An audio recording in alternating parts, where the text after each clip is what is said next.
sertai jalanku sepanjang hidupku.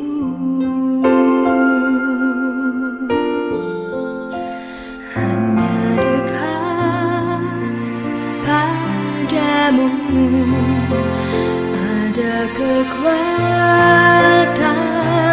baru. Kaulah perlindunganku, keselamatanku. Ku ingin selalu bersekutu denganmu, menikmati hadiratmu. Biarkan rohmu tinggal dalam hidupku. Sungguh indah bersamamu. Ku ingin selalu bersekutu denganmu, menikmati hadiratmu. Biarkan rohmu tinggal dalam hidupku. Sungguh indah bersamamu selamanya.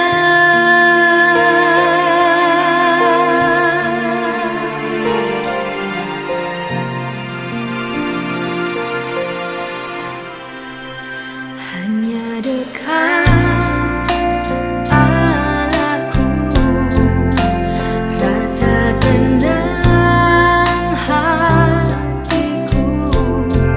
Kau sertai jalanku sepanjang hidupku.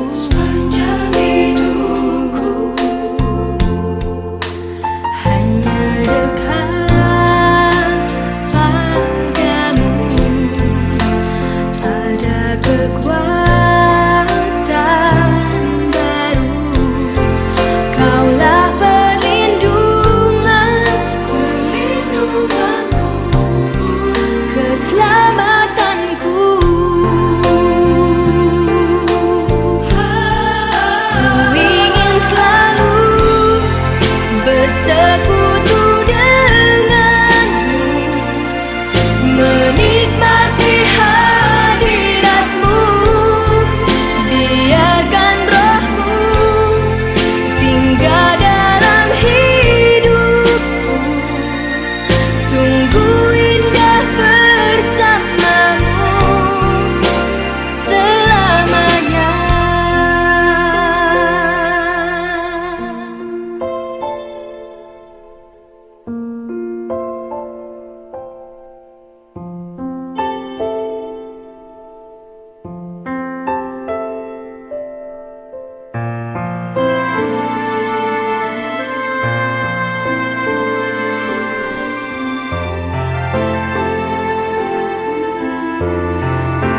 Dekat padamu,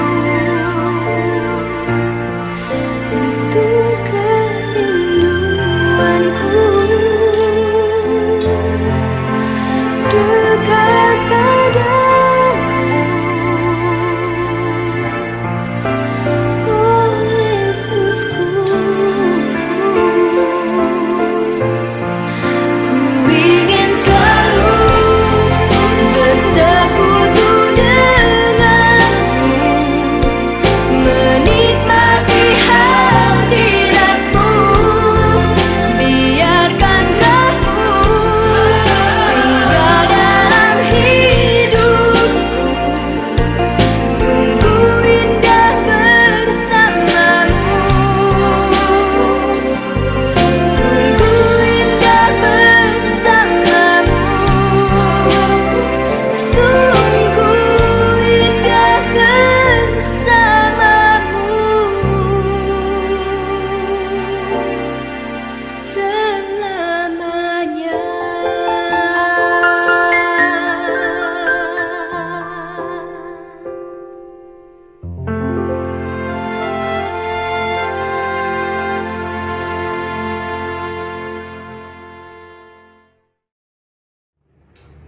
Salam, saudara-saudaraku yang dikasihi Tuhan Yesus Kristus.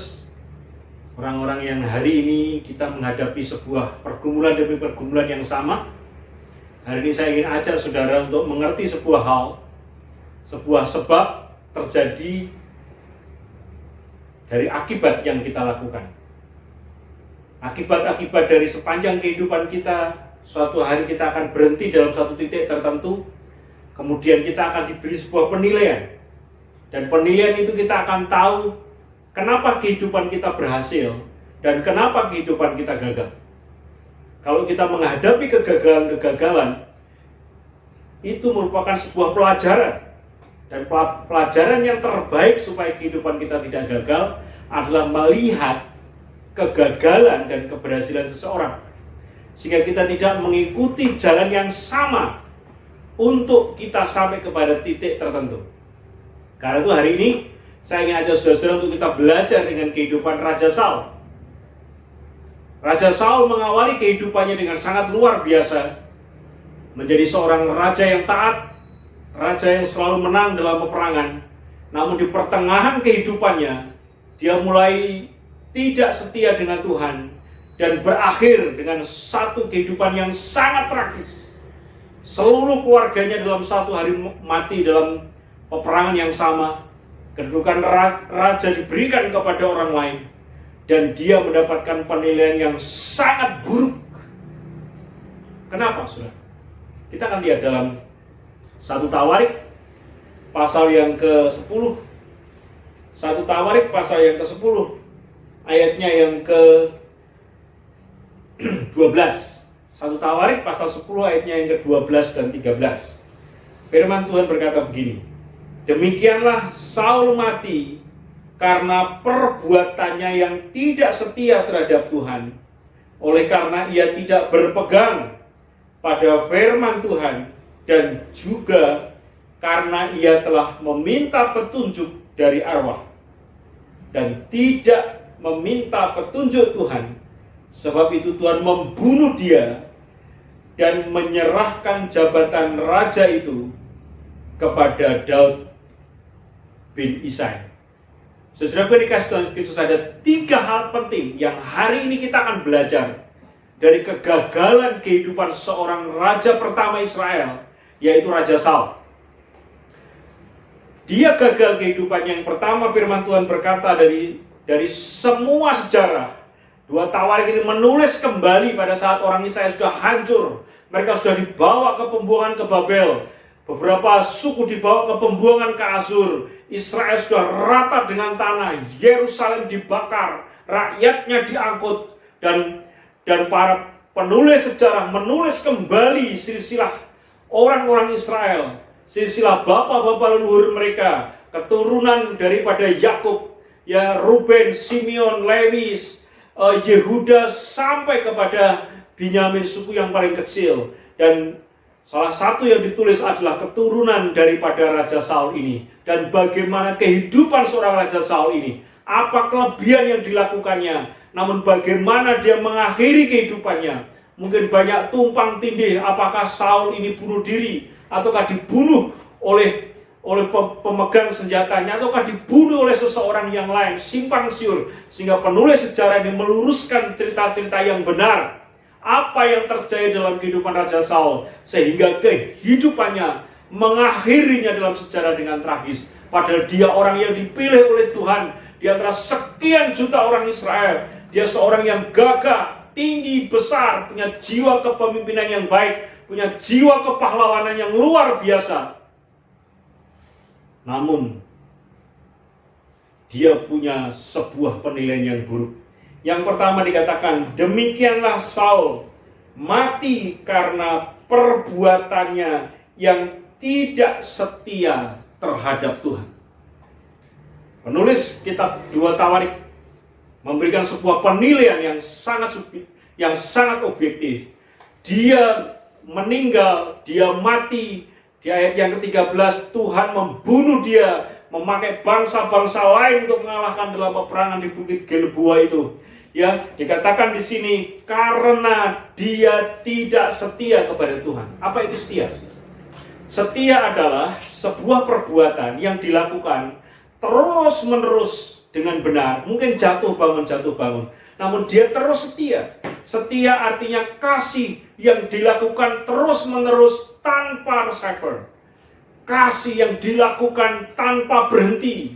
Itu kata setia yang dipakai oleh Tuhan. Kata setia di Perjanjian Baru dipakai sebagai sebuah kata yang hupomeno, di mana orang yang setia adalah orang tetap ada di bawah banyak tekanan sampai suatu hari Allah menariknya di atas tekanan itu. Itu kata setia. Kata setia ini diumpamakan, kalau dalam orang Jepang dikatakan seperti seekor anjing itu yang menunggu tuannya. Profesornya suatu hari dia antara kalau pagi sore dia jemput tuannya, suatu hari tuannya meninggal dan anjingnya terus menunggu di stasiun sampai dia mati di stasiun, sampai dibikin sebuah monumen anjing yang setia. Dia terus menunggu tanpa harus meminta ganti. Saudara-saudara, kesetiaan itu tidak kelihatan. Kesetiaan itu memerlukan sebuah perjuangan yang terus-menerus. Kesetiaan itu tidak mudah. Kesetiaan itu saya berkata tidak ada orang tahu Anda setia atau tidak. Mungkin hanya sebagian kita bisa menilai, tapi secara keseluruhan penilaian kita tidak tahu. Hanya Tuhan yang tahu apakah kita ini seorang beriman yang setia, seorang hamba Allah yang setia, ataukah kita tidak setia.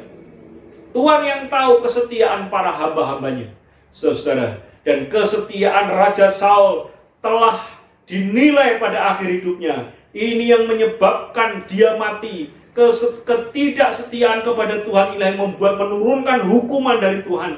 Tuhan membunuh dia karena dia tidak setia kepada Tuhan. Apa ketidaksetiaan? Kalau kita kembali kepada sejarah Raja Daud, Raja Saul.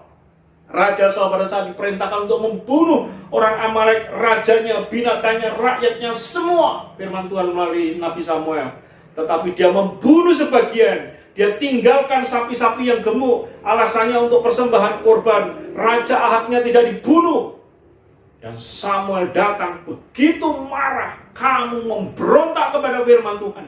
Kamu tidak setia. Dan itu diulangi berkali-kali.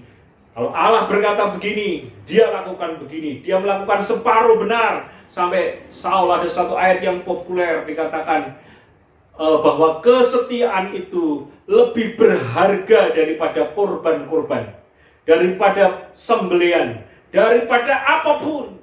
Ketaatan itu lebih daripada korban. Ketaatan itu lebih daripada lemak-lemak korban. Ketaatan adalah sebuah ekspresi daripada kesetiaan yang kita bisa lihat. Hari ini, seberapa jauh ketaatan kita kepada Tuhan? Orang yang taat dilakukan terus-menerus, itu namanya setia. Orang yang setia, dia harus melakukan ketaatan terus-menerus. Raja Saul tidak taat.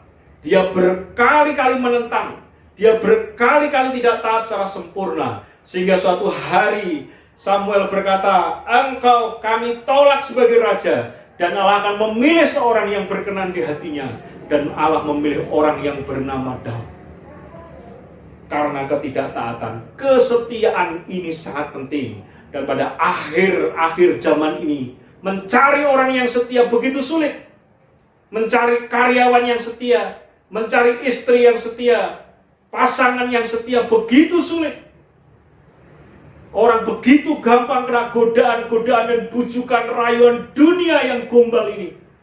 Saudara, sehingga orang masuk kepada sebuah ujian, jatuh bangun dengan ketidaksetiaannya, sehingga dia harus membayar kelewat mahal dalam hidupnya. Kesengsaraan, kedukaan, hilangnya damai, kebahagiaan dalam keluarga bisa hilang. Karena orang tidak melakukan yang namanya kesetiaan.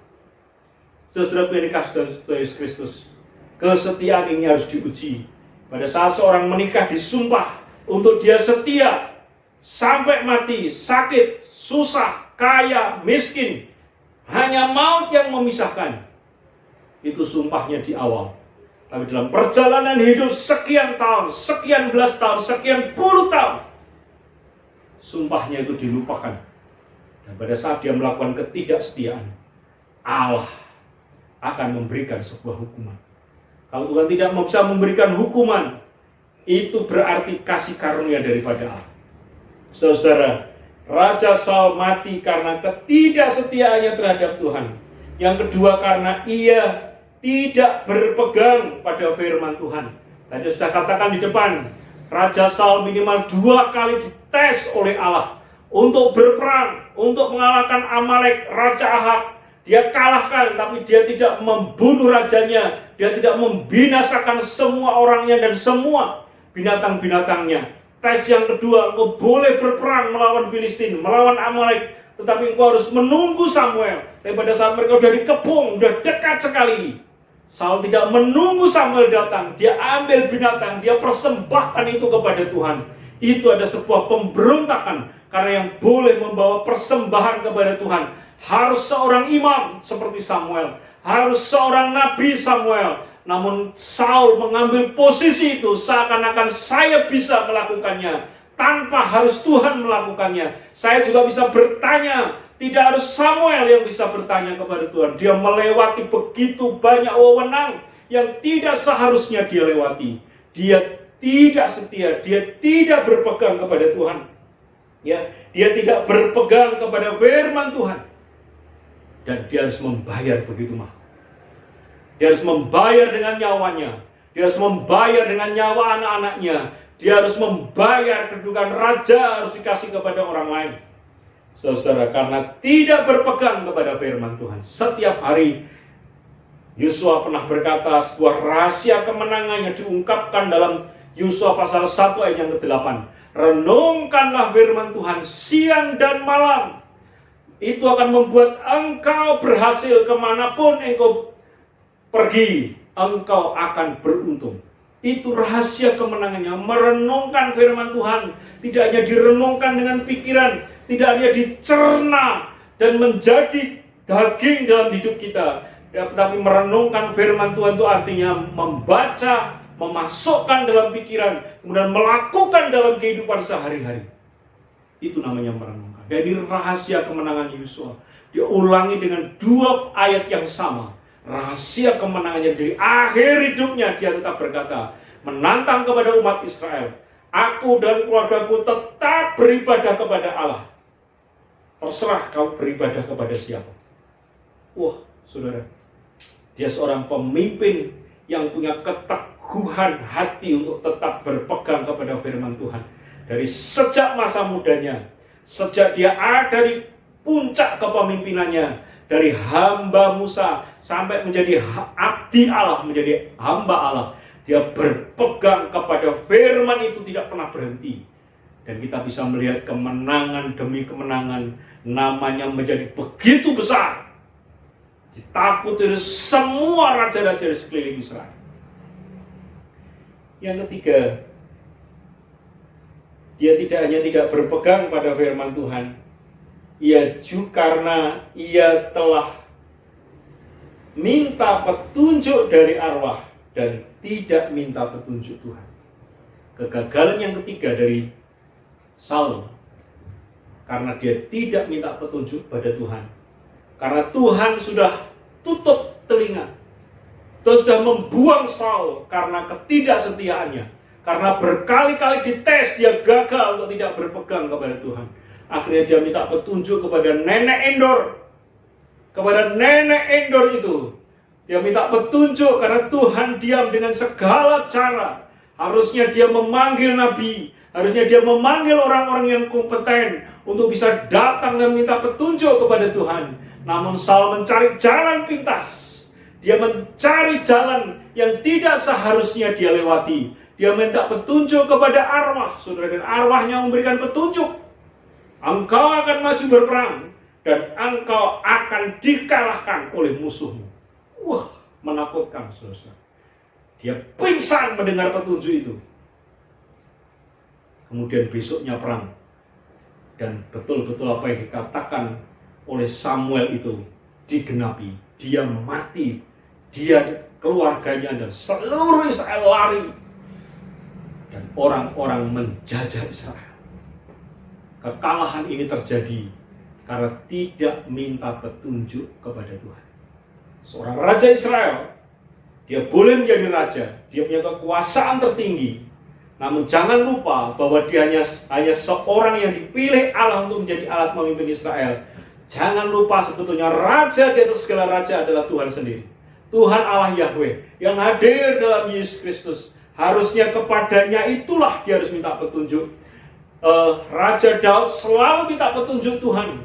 Pada saat dia maju berperang, pada saat dia kewalahan dalam kehidupannya, menghadapi kesulitan, walaupun dia sudah jadi raja hebat, panglimanya hebat, tentaranya banyak, tetapi dia tidak pernah lupa minta petunjuk Tuhan. Kita harus berperang atau tidak? Kita berperang dengan strategi apa? Minta petunjuk kepada Tuhan. Raja Daud telah belajar dari kegagalan raja sebelumnya, yaitu Raja Saul. Dan kehebatan Raja Daud adalah dia tidak pernah mengulangi dosa yang dibuat oleh pendahulu. Seorang pembelajar yang baik tidak pernah mengulangi kesalahan nenek moyang. Hari ini saya ingin ajak kita belajar. Mari kita minta petunjuk Tuhan. Kita sedang menghadapi masalah yang tidak mudah hari ini, COVID-19. Kita sedang menghadapi krisis ekonomi. Kita sedang menghadapi krisis sosial. Kita sedang menghadapi berbagai macam tantangan di depan kita yang tidak mudah hari ini. Kita menghadapi krisis global yang sangat menakutkan di seluruh dunia hari ini. Jutaan orang di PHK. Jutaan orang hari ini bisa makan aja berkata, puji Tuhan, alhamdulillah. Orang tidak bisa berpikir seperti apa harusnya berpikir. Dalam sepanjang sejarah kita tidak boleh keluar rumah. Kita harus pakai masker, kita harus cuci tangan. Kita punya budaya-budaya baru hari ini yang harus kita kembangkan. Untuk melawan virus yang tidak kelihatan, kita sedang berperang melawan sesuatu yang tidak bisa kasat dengan mata kita. Kita bisa melawan dengan cara kita mengubah gaya kehidupan kita. Kita punya gaya kehidupan bersih. Kita harus percaya, kita harus setia, kita harus taat dengan perintah-perintah baik yang diperintahkan oleh pemerintah, yang dipemerintahkan para penguasa, apalagi yang diperintahkan oleh Tuhan. Kita harus menjadi orang yang setia. Kesetiaan akan melahirkan sebuah keberuntungan yang luar biasa. Tapi ketidaksetiaan akan melahirkan malapetaka yang luar biasa. Tidak ada akibat yang lebih menakutkan daripada ketidaksetiaan. Oleh karena itu hari ini saya ingin ajak saudara-saudara di saat kita menghadapi pandemi COVID-19 ini, mari kita tetap setia dengan Tuhan. Kalau sudah tidak bisa ke gereja, mungkin tidak masalah. Sudah bisa berbakti di rumah, membaca Alkitab. Anda bisa berdoa, Anda bisa membuat persekutuan-persekutuan kecil, sel-sel grup yang selama ini kita sudah bangun. Kita bisa memakai itu untuk menggabungkan hati kita, menggabungkan iman kita, mempererat persekutuan kita, membagi sosial kita kepada orang-orang lain. Di sana masih begitu banyak orang yang perlu diperhatikan, janda, yatim piatu, anak-anak miskin, orang-orang terdampak karena corona ini. Saudara bisa membagi beras, sudah bisa membagi sembako, membagi minyak, membagi mie atau membagi kebutuhan hidup yang lain, membagi masker, mungkin membagi hidup, menolong mereka menghadapi semuanya. Kita bisa lakukan semuanya ini sebagai bukti kesetiaan kita secara sosial dan kesetiaan kita kepada Tuhan. Mari kita berdoa. Bapa Surgawi, kami datang kepadamu pada saat malam hari ini. Kami sungguh berterima kasih atas firman-Mu. Biar kami tidak melakukan kesalahan yang kedua kali seperti yang dilakukan oleh Raja Saul, untuk tidak setia kepada Tuhan, tidak berpegang kepada firman Tuhan, dan tidak minta petunjuk kepada Tuhan. Tuhan, tunjukkanlah kami setiap hari, supaya setiap keputusan-keputusan yang kami buat, bukan keputusanku, namun keputusan-Mu. Biar Engkau yang bertahta dalam hati kami, kuasai roh kami ya Tuhan dengan roh kudus-Mu. Arahkan kami ya Tuhan. Berbisiklah dan berkatalah dalam roh dan telinga kami, supaya kami tetap berjalan lurus, hidup benar, dan berkenan di hadapan-Mu. Sehingga kami akan melahirkan generasi-generasi baru yang taat, orang-orang yang sungguh berkenan di hati-Mu, dan kami dapat memperoleh keuntungan, kemenangan, dan nama yang indah pada akhir kehidupan kami dinilai. Terima kasih Bapa Surgawi. Dalam nama Tuhan Yesus Kristus, semua yang percaya berkata, amin. Shalom jemaat Tuhan, berikut pengumuman dari kami. Untuk sementara, ibadah akan berlangsung secara online. Ibadah online akan berlangsung setiap minggu pukul 8 pagi waktu Indonesia Barat. Untuk persembahan kasih dapat Anda berikan melalui rekening BCA kami. Demikian pengumuman dari kami. Tuhan Yesus memberkati.